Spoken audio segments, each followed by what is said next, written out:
और मैं आपके चैनल के माध्यम से भी कहना चाहता हूँ, जनता यहाँ की बहुत समझदार है, उनको पता है किसी चक्कर में नहीं पड़ना है, क्योंकि कोई टक्कर में है ही नहीं। कह रहे हैं एक उम्मीदवार ही आप मधुबनी का बात कर रहे हैं। मधुबनी से जो विधायक है वो समीर महासेठ है और वो आरजेडी से और बहुत दिनों से वो लगातार जो है वो इस सीट पे बने हुए हैं। क्या लग रहा है कि इस बार वो कैसा स्थिति रहने वाला है? उनकी जमानत जब्त हो जाएगी। अब लालटेन जमाना खत्म हो चुका है, हर घर में रोशनी, और हम लोग सोलर की बात कर रहे हैं, तो आप लालटेन की क्यों बात कर रहे हैं? तो लालटेन जमाना खत्म होने जा रहा है। मधुबनी की जनता, मधुबनी विधानसभा की जनता यह मेंटली प्रिपेयर हो चुकी है कि इस बार बदलाव चाहती है और बदलाव हो के रहेगा। और जो जिस तरह का माहौल हमको देखने का मिला है उसमें कहाँ है महासेठ, पता नहीं क्या है, हमको खुद नहीं पता है कि।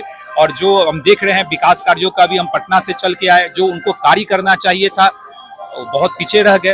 तो बिहार की जनता और मधुबनी की जनता तो समझदार है, तो इसका सबक सिखाने का काम करेगी। क्या लग रहा है इस बार बदलाव मधुबनी में होगा? निश्चित रूप से बदलाव, कहे ना, कोई टक्कर में ही नहीं है। एनडीए का कोई भी उम्मीदवार आ जाए, समाज के किसी भी वर्ग से आ जाए, कोई जाति पाति धर्म मजहब काम नहीं करेगा। मधुबनी विधानसभा क्षेत्र में कोई भी एनडीए का उम्मीदवार कोई भी सिंबल लेके आ जाएगा, यहाँ से जीत सुनिश्चित है।